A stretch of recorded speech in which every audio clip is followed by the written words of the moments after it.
Hello, this is Steve Landau from Touch Graphics, talking today about our latest museum guide book entitled Style, Period Details Explored in Teapots. This book was produced for Boston Museum of Fine Arts, and it is a very special book because it is designed to be used in conjunction with a special smart pen called the Talking Tactile Pen.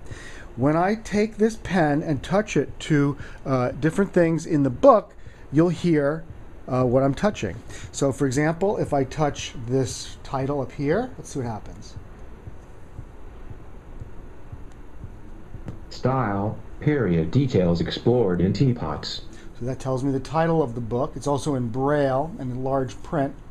And then below I find on the cover a teapot picture, and this teapot picture is actually very nice. It's shown in bas-relief, which means that it's a kind of a three-dimensional representation that you can explore with your hands. And when we touch it, Art Deco style teapot. For more information on this teapot, open the book to tab 5.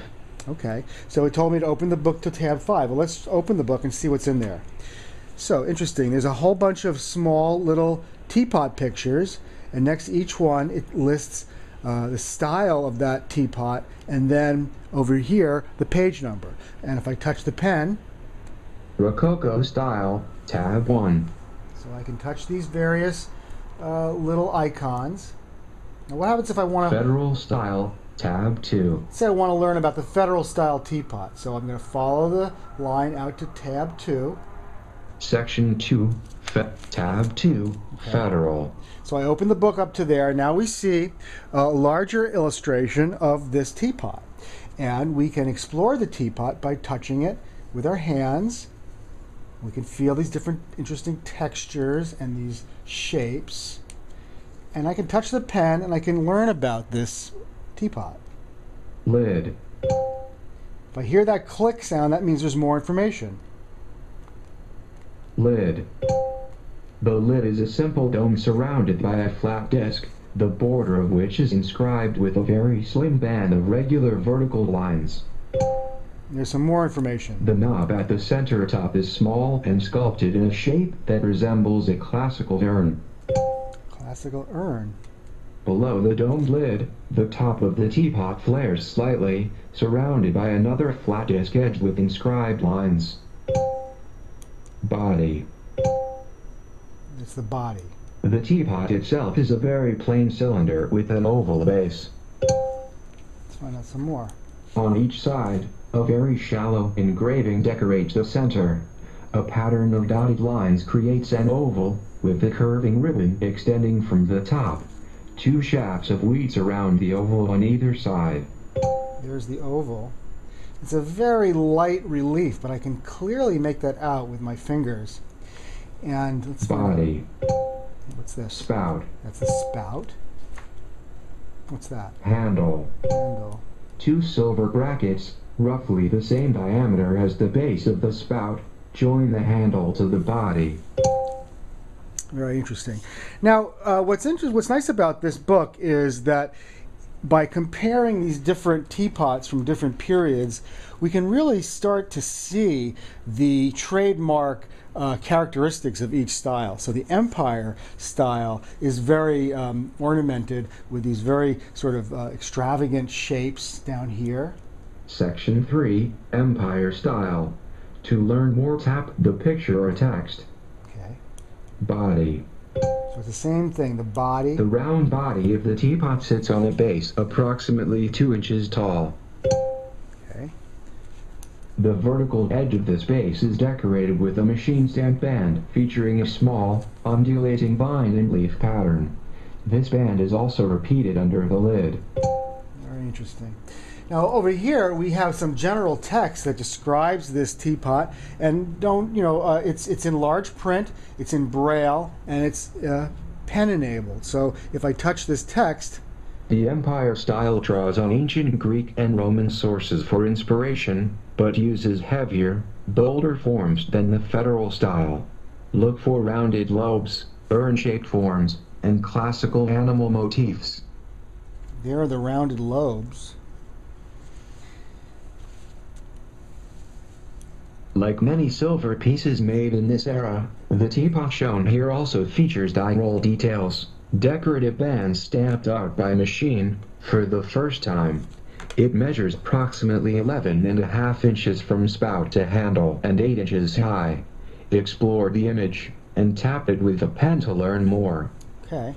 So now, as we continue going through here, we see this Rococo revival, which is just wild in terms of the amount of detail that it has. Section 4, Rococo Revival's Body. So we're really starting to see Lid. this rich ornament and how it changes from one style to another.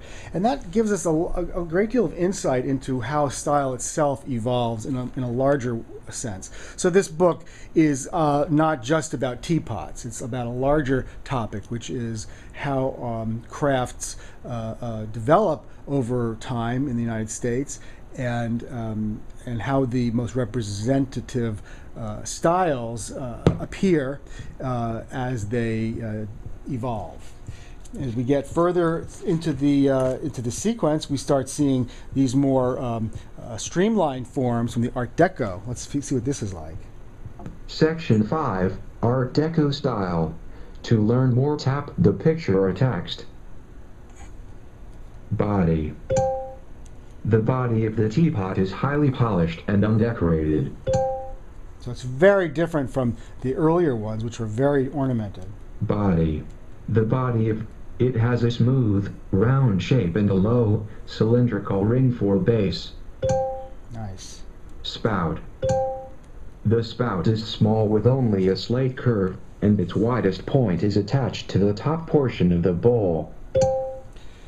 Okay, so then we get to the final one, which is the modern style. We see that all of the ornament has now been eliminated, and this is a pure geometrical form, which is very curvy, and the spout has now basically been kind of combined with the reservoir, with the body. So let's find out what it says. Section 6, Modern Style.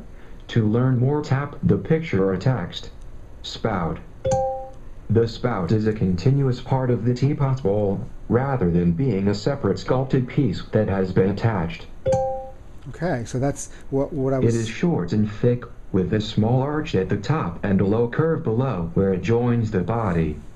It's very nice. We can actually feel the little hole here where the liquid comes out, and this is a very three-dimensional representation. So it really gives us the sense of the full curvature and the streamlined form of this modern piece. So we can see in this short book the concept of audio-tactile information, and how the talking tactile pen becomes a very key technology tool available to museums and other organizations who want to make universally accessible materials such as this.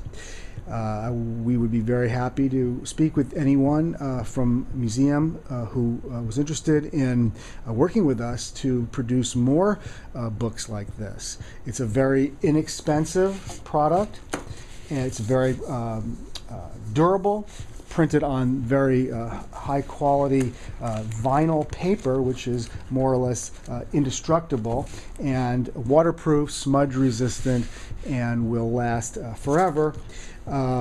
So this is becomes a pretty it becomes a very practical way to begin to present this kind of information. So thank you very much for your attention, and please get in touch with us at Touch Graphics if you'd like some more information.